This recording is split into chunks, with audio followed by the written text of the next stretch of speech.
to work on the infrastructure of the 21st century, building out high-speed internet, broadband to households and small businesses, and work to make sure that we have a clean energy grid and build out battery storage stations and charging stations. And here in Baltimore, we're also going to undo the damage that was done decades ago when a highway to nowhere split West Baltimore, and instead of bringing communities together, tore them apart. And yes, this infrastructure bill will mean big additional investments right here in the Port of Baltimore, which, as you all know, is a great engine of jobs and opportunity. I want to thank all the men and women who work here. I want to thank the unions who deliver and bargain to make sure that we have good paying jobs here in the Port of Baltimore. This bill will provide $17 billion nationally to ports around our country. And what that means is places like this port will now be able to compete for the money to build a third deep 50-foot berth to take the ultra-big tankers. We're working on the second. We want to get a third. So the bottom line is there's lots more work to do and a lot more Marylanders to hire in good-paying jobs right here. So when the president came to office, he had to do one thing right away: help defeat the pandemic and stabilize the economy. So he passed the American Rescue Plan. But he always said that getting back to the pre-pandemic status quo is not enough. We have to build back better. And this infrastructure modernization plan is a big part of that. The second will be one to empower every American, to help make sure we have an educated and trained workforce, to make sure we reduce the costs of everything from child care to prescription drugs, and provide tax cuts to middle-class families. But, Mr. President, I just want to say how proud the Maryland delegation has been to partner with you to get this over the finish line. Thank you, President Biden.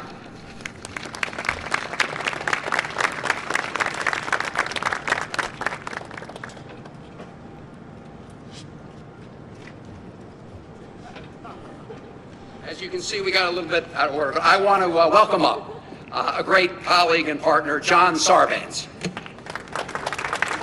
Hey everybody, this is a great day. This is a day we've been waiting for a long time. A lot of presidents over a lot of years have talked about investing in America's infrastructure.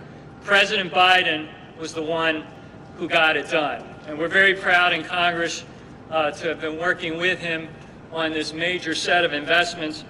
One of my proudest moments was last Friday at 12:30 in the morning when I cast my vote in favor of this Invest in America Act. I want to thank the leadership here at the Port of Baltimore, really unrivaled when you look across the country in terms of its management of this amazing resource for Maryland and really for the region and for the country.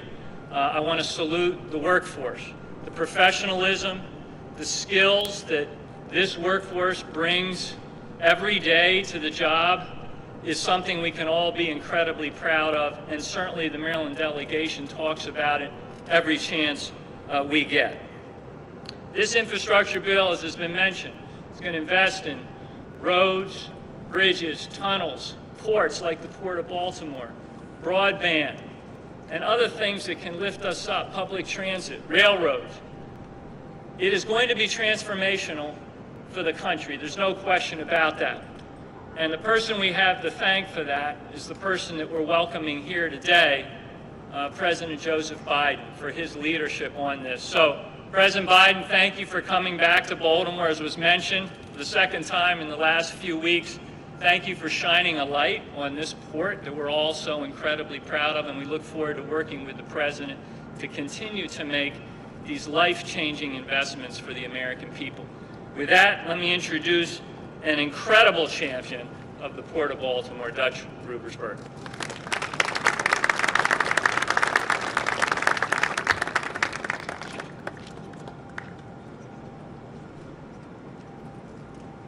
Okay, well, good afternoon, Baltimore. Good afternoon. Okay, and welcome to Maryland's 2nd District, home to the greatest port in America. 8 years ago, I welcomed then Vice President Joe Biden here to the Port of Baltimore as we announced a $10 million grant for the Fairfield Terminal. Today, it's no longer Vice President, just President. And $10 million seems like a paltry sum compared to the $225 billion headed to the Port of Baltimore and its counterparts around the country, thanks to the Bipartisan Infrastructure Investment and Jobs Act. And that doesn't include another $36 billion grants and funding for the Corps of Engineers that can compete for. I know the Port of Baltimore is eyeing that pot for our Mid-Bay Island dredging project. I've been representing the Port of Baltimore for nearly 20 years, and I always jump at the chance to brag about it.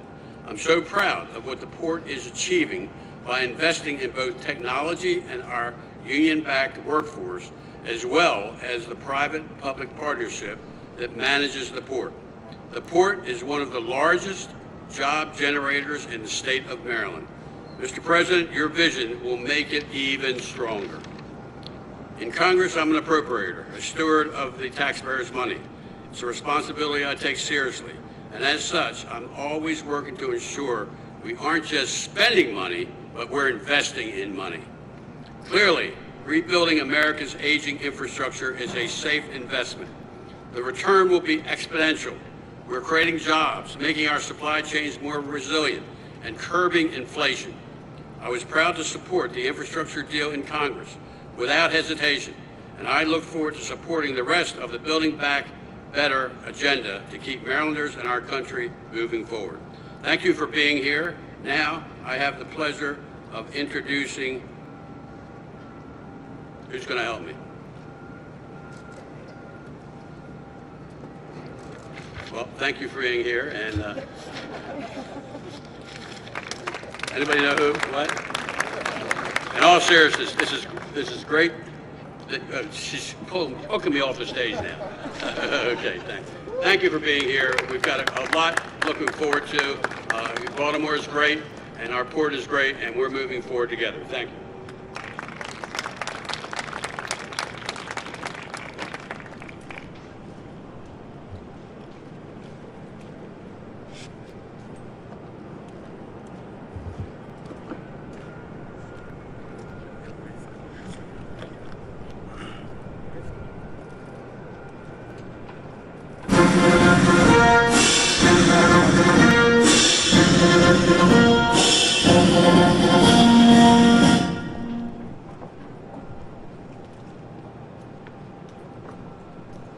Please welcome Tony Rebel Sr., Foreman, International Longshoremen Association, Local 333, and the President of the United States, Joseph R. Biden, Jr.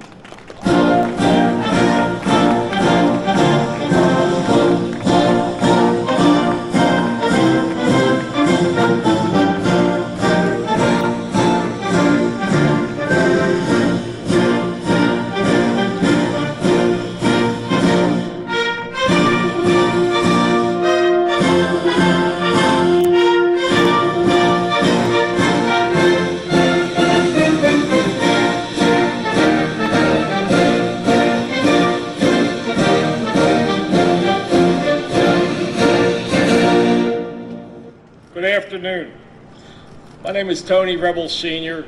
I've been a longshoreman at the Port of Baltimore since 1976 with the International Longshoremen's Association. My father is a retired longshoreman. I currently have two sons that are involved and active in the membership. One is a crane operator, one is a lasher and a container gang over here at Seagirt Marine Terminal. The waterfront has benefited my family and many other hardworking families for centuries. The current ILA leadership, the union employers, local government, and continued investments toward infrastructure will ensure hardworking union members are enabled to continue to provide for their families and keep the hook moving. Let's keep the hook moving, move forward. If you work on the waterfront, you know what keeping the hook moving means, so you'll understand greatly. The infrastructure investment will benefit the Port of Baltimore and future generations for many years to come. At this time, I would like to introduce our President of the United States, Joe Biden. Thank you, thank you, thank you. We have an expression, we used to have an expression when I served in the Senate, Senator Van Hollen. It's when they want to make some statement that was personal, they say, a point of personal privilege. You know, when you're talking about being a waterman working on the water, my family is originally from Baltimore, came in the early 1800s, and the entire Biden family worked in the water, were watermen until probably 1906, 7, or 8. And my father was raised here in Baltimore. They don't say Baltimore, they say Baltimore. And so, you know, although they never worked at the port, they did work in the bay and along here. So, you know, this has been this is one of the oldest ports in the country, continuously running, and one of the best ports in the country. And so, Tony, thanks for that introduction. And Mayor Scott, thanks for the passport into the city. Appreciate it very much.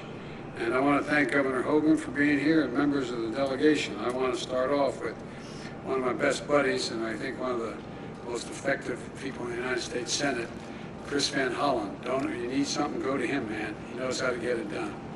And also Dutch Ruppersberger and a guy who I knew him when he was a kid. He doesn't remember me. I'm getting so old.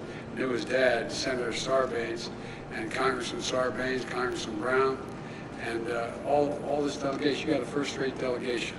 And so I want to thank him for being here today, and thank him for all the help in getting the members of the House and getting the legislation passed.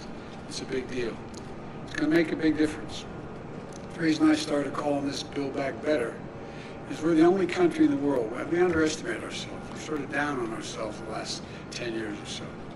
We're the only country in the world, as a matter of history, that every crisis we've faced, we've come out better on the other side. We not only beat it, not a joke, think about it. We've come out better than we were before we went into the crisis.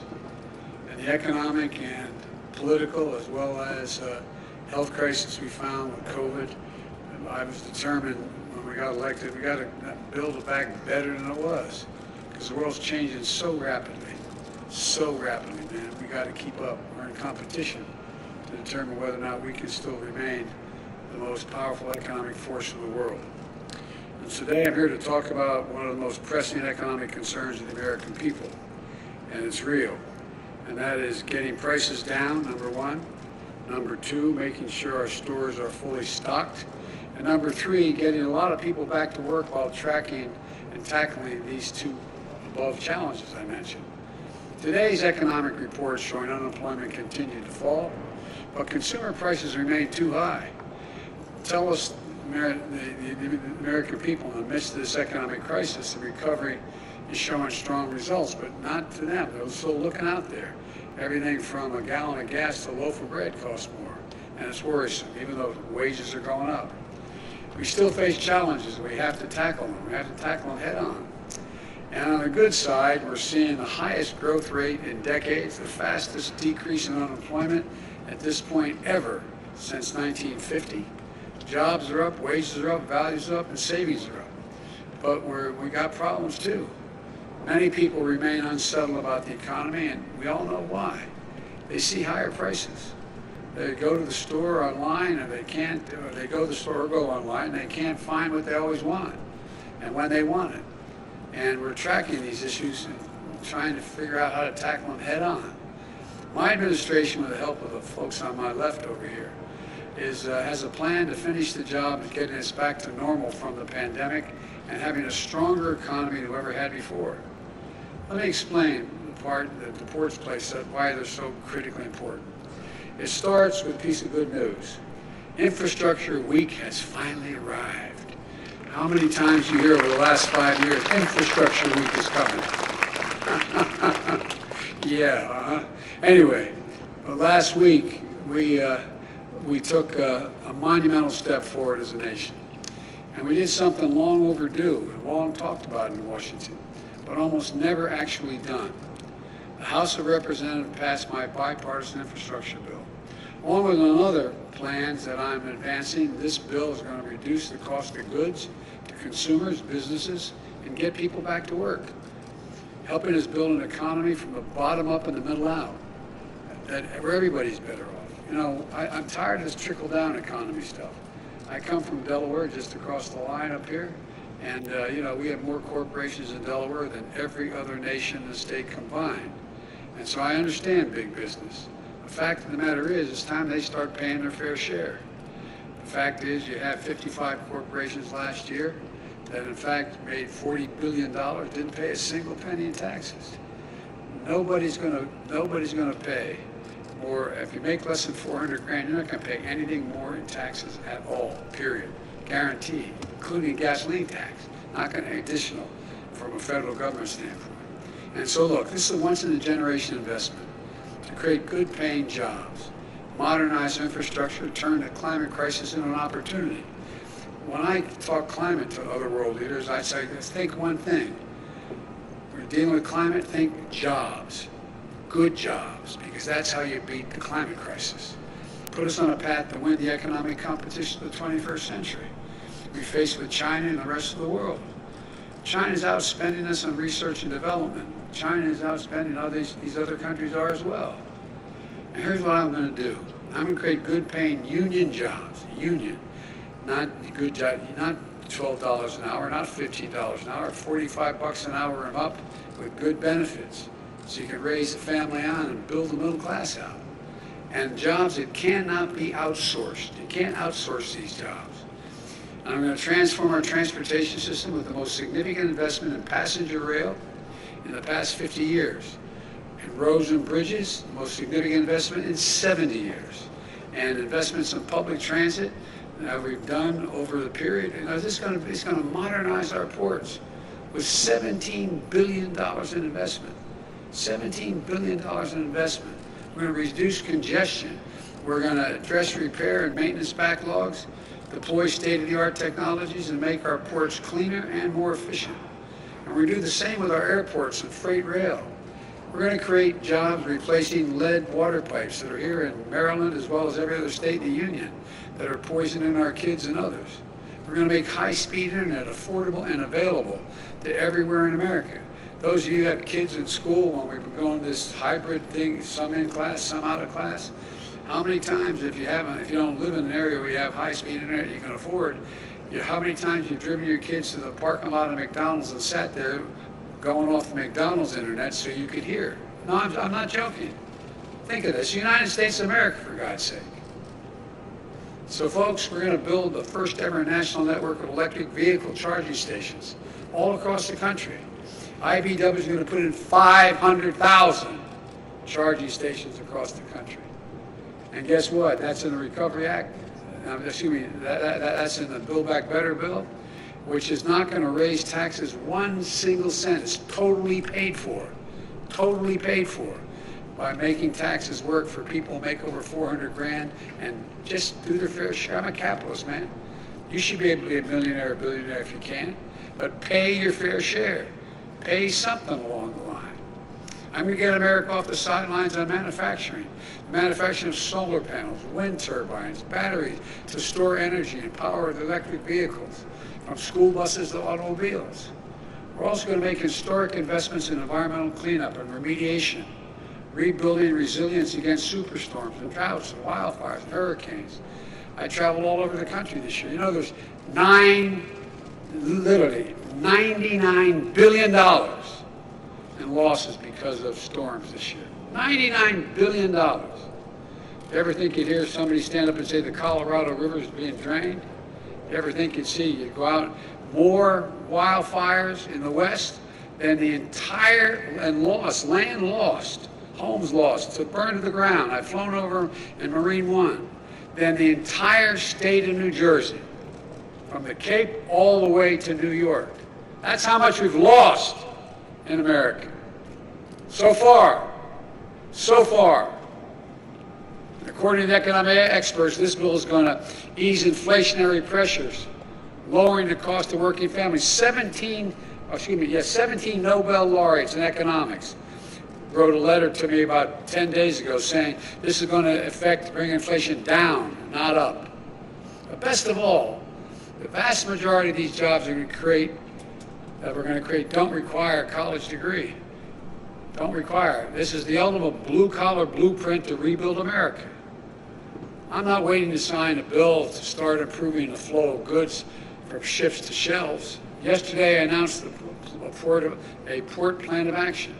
It lays out concrete steps for my administration to take over the next 3 months to invest in our ports and to relieve bottlenecks.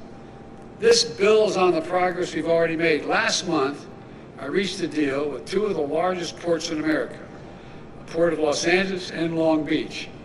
And I met with you guys, with the longshoremen there, and we worked out a deal between the port owners and the longshoremen to move toward operating those two ports. Okay, 40% of everything in the Pacific comes through those two ports. And they're lined up, ships are lined up, 70-some lined up out as far as you can see. So they all agreed. They're going to go 24 hours a day, 7 days a week. It's already paying off. Last week, the number of container ships in the docks for more than 9 days fell by over 20%. And now we're announcing steps to improve ports in the East Coast, to provide support for the Port of Savannah, the fourth largest container port in the country, to help reduce congestion. With our help, they now have the funds they need to set up 5 new inland port sites in Georgia and North Carolina so goods can get closer to their final destination more quickly. And other ports across the country will have the resources they need to make these kinds of immediate investments as well. The challenge we need to meet here, and my plan is going to help address, has to do with the supply chain. You hear a lot about the supply chains in the news, but frankly, not a lot of people have a clear understanding, whether they have a PhD or they didn't go to school, about how a supply chain works. It says easy to talk about it, but what's the impact on the economy, let alone how to fix it? It's perfectly understandable because supply chains are incredibly complex. As long as goods and materials are getting where they need to go on time, there's usually no need to worry about the supply chains. But when global disruptions hit, like a pandemic, they can hit supply chains particularly hard. COVID-19 has stretched global supply chains like never before. And suddenly, when you go to order a pair of sneakers or a bicycle or Christmas presents for the family, you're met with higher prices and long delays, or they say they just don't have any at all. The reason for that last year has a lot to do with most companies how they make their products today. In simple terms, supply chain is just the journey that a product takes to get to your doorstep. Raw materials, plus labor, assembly, shipping, everything it takes to create the finished product. These supply chains are complex. Even products as simple as a pencil can have to use the wood from Brazil, graphite from India, before it comes together at a factory in the United States to get a pencil. Sounds silly, but that's literally how it happens. So if all of a sudden you got COVID crisis in Brazil, you can't get the product maybe because the plant shuts down. That's what's happening. Products like smartphones often bring together parts from France, Italy, chips from the Netherlands, touchscreens from New York State, camera components from Japan, supply chain that crosses dozens of countries. That's just the nature of a modern economy, the world economy. The global supply chains have helped dramatically bring down the price we pay for things we buy. But they also made us much more reliant on what happens in other parts of the world. So if a factory in Malaysia shuts down due to a COVID outbreak, which they have, it causes a ripple effect that can slow down auto manufacturing in Detroit. Why? They can't get the computer chips they need. It's a climate disaster to close the port in China. It can delay shipment of furniture or clothing, reduce worldwide supply, and driving up prices here in America. And the irony is people have more money now because of the first major piece of legislation I passed. You all got checks for $1,400. You got checks for a whole range of things. If you're a mom and you have kids under the age of 7, you get $300 a month. And if it's over 7 to 17, you're getting $360 a month, like wealthy people used to do when they get back tax returns. It changed people's lives. But what happens if there's nothing to buy, you got more money, you compete for getting it there, it creates a real problem. So on the one hand, we're facing new disruptions to our supplies. At the same time, we're also experiencing higher demand for goods because wages are up, as well as people have money in the bank. Because of the strength of our economic recovery, American families have been able to buy more products. But guess what? They're not going out to dinner and lunch and going to local bars because of COVID. So what are they doing? They're staying home, they're ordering online, and they're buying product. Well, with more people with money buying product and less product to buy, what happens? The supply chain's the reason. The answer is you guys. I'll get to that in a minute. But what happens? Prices go up. So we got nearly 20% more goods coming into the country than we did before the pandemic struck. In 19 days, COVID-19 has changed the way we spend our time and our money. More products are being delivered than ever before. That's because people have a little more breathing room than they did last year, and that's a good thing. But it also means we got higher demand for goods at the same time we're facing disruptions in the supplies to make those goods. This is a recipe for delays and for higher prices, and people are feeling it. They're feeling it. Do you ever think you're paying this much for a gallon of gas? In some parts of California, they're paying $4.50 a gallon. That's why it's so important that we do everything in our power to stabilize the supply chain. And here's the good news. Yesterday, I spoke with the CEOs, personally spoke with the CEOs of the major retailers, Walmart, Target, and the leading freight movers, FedEx and UPS.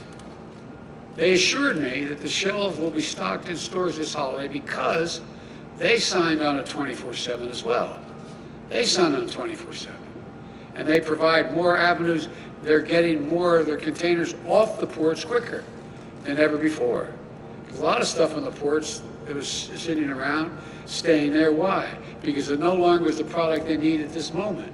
And it doesn't cost them anything to leave them sitting at the port rather than their warehouses. That's moving as well. Part of the reason why is because my port envoy, John Picari, who was Secretary of Transportation here for 2 governors, John has worked with the operators, the shippers, shipping companies and unions, and retailers to speed commerce so they can get products to stores and to your doors and to get the shelves fully stocked this holiday season. Instead of pointing fingers, we're seeing folks start to work together. Railroads, ocean liners, labor, state and local governments. Progress has already begun, and now we passed the Bipartisan Infrastructure Bill, the deal. It's only going to accelerate. You've heard me say it before. Infrastructure used to be rated in the United States as the best in the world when I got to the Congress. But today, according to the World Economic Forum, you know where we rank in infrastructure? 13th in the world. 12 countries in the world have more modern, efficient infrastructure than the United States of America. By investing in our roads, our bridges, our ports, and so much else, this bill is going to make it easy for companies to get goods to market more quickly. Here in Baltimore, you've got a port that's older than America itself, and it's been operating for 315 years. By the way, got any Marines here? Any former Marines? Raise your hand. Well, if you're here as a Marine, happy birthday. It's your 247th birthday of the United States Marine Corps. They deserve some applause. Look, this port is connected to the nation's oldest rail line, the B&O Railroad, which in turn relies on the tunnels that are about 126 years old, those tunnels, okay? The tunnel has become a major bottleneck to the port. Now, the Port of Baltimore will be getting a $125 million grant to upgrade that tunnel. So freight trains can come double stacked through that tunnel. Double stacked with these cars, with containers on top. Twice as much. They move out a hell of a lot more quickly if they're imports going out, but if they're exports going across the ocean. That means in addition to more good jobs being filled, more products on shelves, delivery faster and lower prices, It's about taking a long-term view of our economy to deliver lower cost, more jobs, and ensure our shelves are stocked with product. The longer-term view means building greater resilience to withstand both the shocks and disruptions that we can anticipate as the world continues to change. Pandemics, weather extremes, cyber attacks, whatever else comes our way, and they're all going to come our way. You know it. We need to be ready. We need companies throughout the supply chain to create and support good-paying jobs for people that they can grow in, build skills in, join a union, make a decent living. That's when disruption hits. So when disruption hits, companies can quickly adapt because they're invested in their workers, their skills, their training, and a strong foundation. What I always think unions in my family, I think of dignity and respect. That's what it's about, dignity and respect. Taking a longer-term view also means making Buy American, not just a promise, but an ironclad reality. When I got elected, I said, I get to spend, quote unquote, $600 billion a year money, making everything from aircraft carriers to balloons. But guess what? So much of it has been going out and getting foreign contractors to do it. Well, this administration has been doing, we set a new rules to strengthen our domestic supply chains with new Made in America office within the White House. Never again should our country be left unable to produce critical goods because we don't have access to the materials we need. Never again should we have to rely on one company or one country, particularly when a country doesn't share our values. I've said it before, we're in a competition for the 21st century. Who's going to own it? America still has the most productive workers in the world and the most innovative minds in the world. That's not hyperbole, that's a fact. But other countries are closing in. We risk losing our edge if we don't step up now. This Bipartisan Infrastructure Bill is a major step forward. It represents the biggest investment in ports in American history. And for American families, it means products moving faster and less expensively from factory floor through the supply chain to your home. The bottom line is this. With the bill we passed last week and the steps we're taking to reduce bottlenecks at home and abroad, we're set to make significant progress. We're already in the midst of historic economic recovery. And thanks to those steps we're taking, very soon we're going to see the supply chain start catching up with demand. So, not only will we see more record-breaking job growth, we'll see lower prices, faster deliveries as well. This work is going to be critical as we implement the infrastructure bill, and as we continue to build the economy from the bottom up and the middle out by passing the Build Back Better plan. We need to unlock the full might and dynamism of our economy, guys, and of our people. I really mean it. And with this plan, we've set in motion that's exactly what we're going to do. We're going to build a better America, not a joke. We're going to lead the world again, not a joke. We're going to be in a position where we once again own the 21st century. Because when we own it, everybody does better. Everybody, not only America, but around the world. Sorry it takes so long, the sun's down. You don't have any sweater on, you're going to freeze. I'm going to stop talking. Man with as little hair as mine just took his hat off. I put it back on. You're going to get cold if I don't get stuff down. But look, all kidding aside, I want to particularly thank the longshoremen. You guys, as an old expression up in Claymont, Delaware, I was from, you all brought me to the dance, man. You stuck with me from the first time I ran. And you've stepped up every time you've been asked. Every time you've been asked. And I want to personally thank you while I'm standing in front of you. God bless you all, and God bless all the workers to keep our economy going. And may God protect our troops. Thank you so very much.